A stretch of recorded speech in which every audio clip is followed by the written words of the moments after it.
Muy buenos días, bienvenidos a Directo América de France 24. Yo soy Elena Lozano y todo lo que verá a continuación es noticia e iniciamos.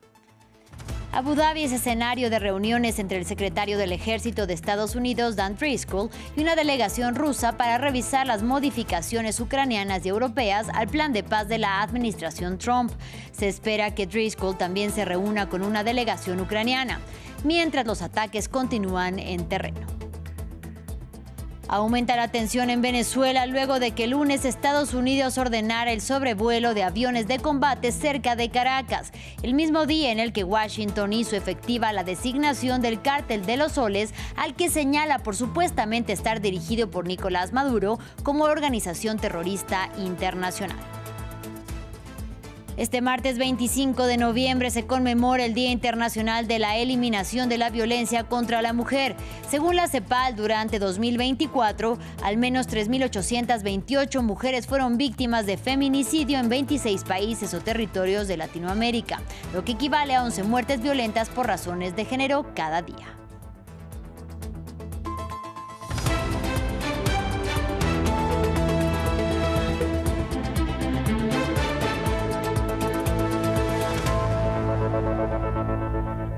Iniciamos hablando de la guerra entre Rusia y Ucrania. Este martes en Abu Dhabi continúan las negociaciones y esta vez entre el secretario del Ejército de Estados Unidos, Dan Driscoll, y una delegación rusa. El objetivo, revisar las modificaciones ucranianas y europeas al plan de paz de la administración Trump, que habría quedado reducido a 19 puntos. Se espera que la capital de Emiratos Árabes Unidos también sea escenario de un encuentro entre Driscoll y una delegación de Ucrania. Mientras tanto, Roster Umerov, secretario del Consejo de Seguridad y Defensa ucraniano, dijo que se había llegado a un acuerdo de puntos básicos y que estaba preparando la visita de Volodymyr Zelensky a Washington para reunirse ahí en la Casa Blanca con Donald Trump. Previamente, nuestra enviada especial a Kiev, Catalina Gómez Ángel, nos amplió sobre los encuentros. Realmente se conoce poco. Dan Driscoll es un personaje, o sea, un integrante del gobierno estadounidense que ha entrado sorpresivamente en todo este proceso de negociaciones. Él estaba en camino a Ucrania la semana pasada a negociar y a coordinar otro tipo de actividades, especialmente con el ejército ucraniano, cuando sale a la luz ese plan de los 28 puntos, y es ahí donde le piden a él interceder y empezar a conversar con el presidente Zelensky y presentarle este plan. De ahí en adelante ha tomado parte en todas las negociaciones, estuvo en Ginebra y ahora sorpresivamente está en Abu Dhabi. No sabemos realmente quién conforma la delegación rusa. Sabemos que se reunió con ellos anoche para presentarles este nuevo plan, o por lo menos negociado, o la parte de ella negociada en Ginebra, porque recordemos que hay puntos especiales donde no se llegó a un acuerdo. Estos tienen que ser discutidos entre el presidente Zelensky y el presidente Trump. Se está a la espera de se confirme cuándo sería el encuentro entre ambos mandatarios. Aquí se habla que sería antes de que comience diciembre, pero vuelvo y repito, no está confirmado. Y luego se habría reunido también con los rusos hoy, y también se habla de una delegación ucraniana que estaría en cabeza de quien preside la inteligencia militar, Kirilo Budanov, que estaría en Abu Dhabi, pero eso no está confirmado por el gobierno ucraniano, pero sí ha salido a la luz por prensa extranjera y también por la prensa ucraniana. Así que a la espera de lo que puedan definir allí, bien interesante, porque es Kirilo Budanov quien va en cabeza del departamento de Ucrania, y a la espera de lo que pueda hacer Dan Driscoll, que realmente lo que hablan es que piensan que una persona que hace parte del estamento militar pueda tener mayor credibilidad o pueda hablar más directamente tanto con los rusos como con los ucranianos, y por eso le han dado en este momento esta preponderancia en estas conversaciones para poner fin a esta guerra. Por otra parte, el ministro de Relaciones Exteriores ruso, Sergei Lavrov, dijo este martes que un plan de paz modificado por Ucrania debe de reflejar el espíritu, pero también la letra, del acuerdo que fue alcanzado entre los presidentes de Rusia, Vladimir Putin, y de Estados Unidos, Donald Trump, en la cumbre celebrada en Alaska en agosto pasado. Escuchamos.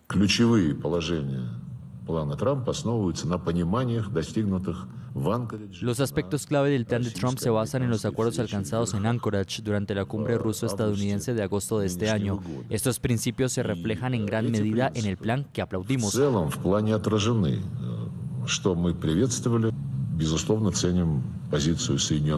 Sin duda, valoramos la postura de Estados Unidos, que a diferencia de Londres, Bruselas, París y Berlín, es el único líder occidental que muestra iniciativa para encontrar vías de solución. Lo valoramos.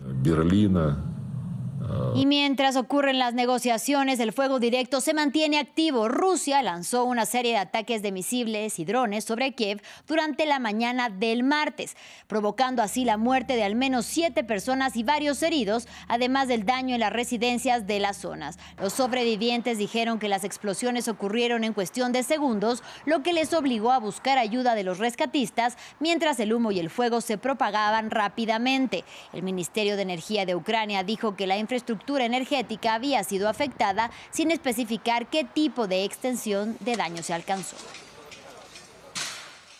Y continuamos en Venezuela, porque aumenta la tensión en el Caribe luego del sobrevuelo este lunes de aviones de combate estadounidenses F-18 y un bombardero B-52 cerca de las costas del país sudamericano.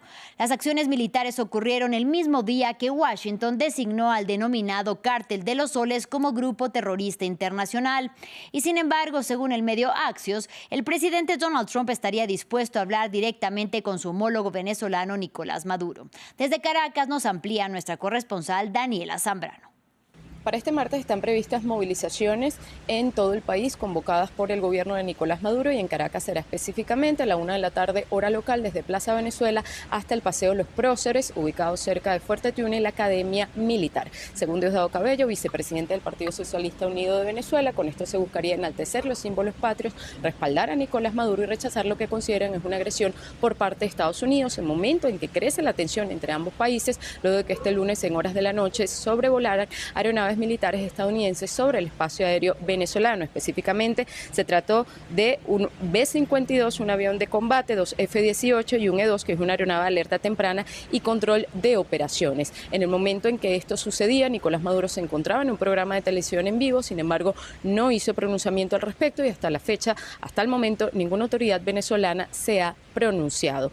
Las aerolíneas mantienen restricciones en sus vuelos, de hecho algunas lo han suspendido por toda la semana, en el caso de Iberia hasta el 1 de diciembre, sin embargo la IATA emitió un comunicado pidiendo claridad sobre la seguridad de los vuelos, luego de que el Instituto Nacional de Aeronáutica Civil estaría presionando a las aerolíneas para que reanudaran sus vuelos en las próximas 48 horas bajo advertencia de suspensión de los derechos de tráfico. También trascendió, según el portal digital Axios, que Donald Trump estaría contemplando una llamada directa a Nicolás Maduro en las próximas horas. No se habla de fecha, y esto ha sido una petición por parte del gobierno venezolano en varias oportunidades durante las últimas semanas.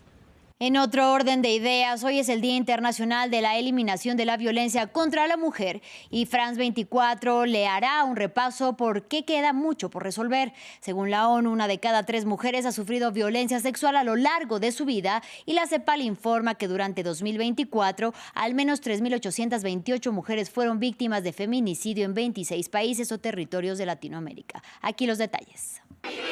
Un día para conmemorar una situación que no debería existir. El 25 de noviembre lleva el título de Día Internacional de la Eliminación de la Violencia contra la Mujer, pero los datos avisan que tardará en desaparecer. La ONU no se cansa de repetirlo. Casi 1 de cada 3 mujeres, se estima que 840 millones a nivel mundial, ha sufrido violencia de pareja o violencia sexual a lo largo de su vida, una cifra que apenas ha variado desde el año 2000. Tan solo en los últimos 12 meses, 316 millones de mujeres sufrieron violencia física o sexual por parte de su pareja. El progreso en la reducción de la violencia de pareja ha sido extremadamente lento, con una disminución anual de tan solo el 0,2% en las últimas 2 décadas. Los datos de la ONU hacen hincapié en el quién. Según afirma el último informe de la Organización Mundial, en 2024 50.000 mujeres y niñas fueron asesinadas por sus parejas o familiares. De hecho, Naciones Unidas afirma que en ese año fueron asesinadas al menos 83.300 mujeres y niñas. Y la cifra que inquieta, cada 10 minutos es asesinada una mujer en todo el mundo a manos de su pareja o familiar. Los datos no son nada alentadores en América Latina. La CEPAL hizo sus propios cálculos. En 2024 al menos 3.828 mujeres fueron víctimas de feminicidio o muerte violenta por razón de género en 26 países y territorios de la región. En los últimos 5 años el dato está más teñido de rojo que nunca. 11 muertes violentas de mujeres por razón de género cada día y un total acumulado de al menos 19.254 feminicidios en los últimos 5 años en la región. Por ello, la ONU no se cansa de repetirlo. De nada sirven los informes de situación si los gobiernos no invierten en prevención basada en la evidencia de las pruebas, en fortalecer instituciones centradas en las víctimas, en llegar a los grupos de riesgo o en hacer cumplir las leyes que empoderen a mujeres y a niñas. Todo ello para poder eliminar un día que parece no querer salir del calendario. Vamos a Asia. Afganistán denuncia nuevos ataques pakistaníes en su territorio. Las autoridades talibanes denunciaron que las Fuerzas Armadas de Islamabad atacaron su territorio, dejando al menos 10 personas muertas, 9 niños y una mujer. La operación se llevó a cabo un día después de que se realizara un ataque suicida contra los cuarteles generales de un grupo paramilitar pro-pakistaní, atribuido a grupos vinculados con el gobierno de Kabul. Diego Bassani nos trae más detalles. Afganistán acusa una nueva arremetida por parte de Pakistán. Este martes, el gobierno talibán denunció que su vecino llevó a cabo múltiples ataques en su territorio, dejando varios muertos y heridos. La administración islamista aseguró que la agresión consiste en una violación al cese al fuego vigente y anunció que tendrá una respuesta, mientras que la población también repudió el ataque, aseverando que muchas de las casas afectadas por la operación militar eran ocupadas únicamente por civiles. Puedes ver que esta casa ha sido completamente destruida. Incluso el Corán ha sido dañado y los libros de texto de los niños han quedado arruinados. Esta casa ha sido destruida desde sus cimientos. Hacemos un llamado a nuestro gobierno para que evite que estas operaciones vuelvan a ocurrir. Nuestra solicitud al gobierno de Pakistán es esta: no bombardeen a la gente común. Los civiles no han hecho nada malo y solo deben temer a Dios.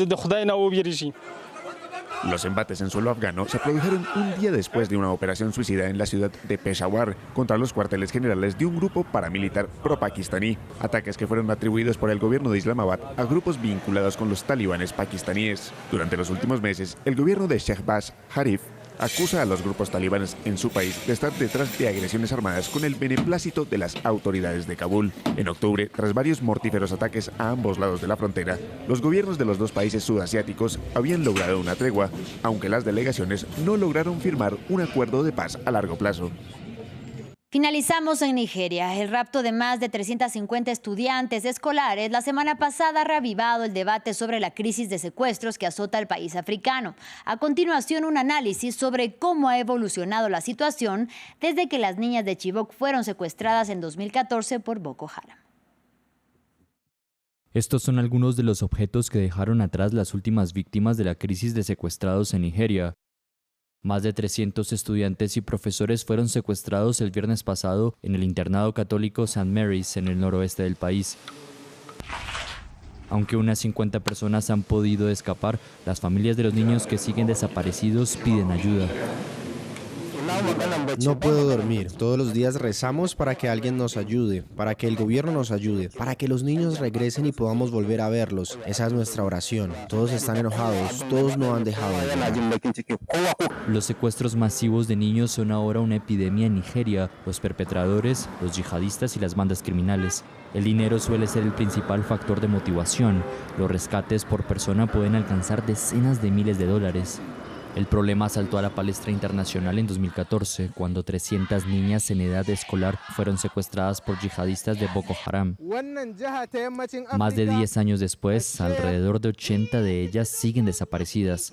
Campañas en redes sociales ayudaron a llamar la atención sobre el incidente que provocó la indignación mundial. La cofundadora del movimiento Bring Back Our Girls afirma que las víctimas suelen proceder de comunidades desfavorecidas. Desgraciadamente en Nigeria, si eres pobre no tienes rostro, ni nombre, ni voz. Y como se puede ver, la mayoría de estos ataques suelen producirse en escuelas donde los ciudadanos no son tan ricos. Sus padres no tienen la autoridad necesaria para que el gobierno reaccione como lo haría si se tratara de hijos de familias más favorecidas económicamente. El problema no hace más que empeorar. El Grupo Internacional de Crisis estima que entre 3.600 y 7.500 personas fueron secuestradas anualmente en Nigeria entre 2022 y 2024. La cuestión ha llamado la atención del presidente de Estados Unidos, Donald Trump, quien afirma que los cristianos están siendo blanco de ataques en el país, aunque la información disponible dice que los musulmanes también sufren secuestros y violencia. Los analistas de seguridad advierten que las amenazas de Trump de lanzar ataques aéreos estadounidenses podrían estar provocando inadvertidamente un aumento de los secuestros, ya que los grupos armados buscan cautivos para utilizarlos como escudos humanos. Mientras tanto, el gobierno de Nigeria se enfrenta a críticas por no hacer más para resolver la crisis. Fin del informativo, gracias por su compañía y hasta la próxima.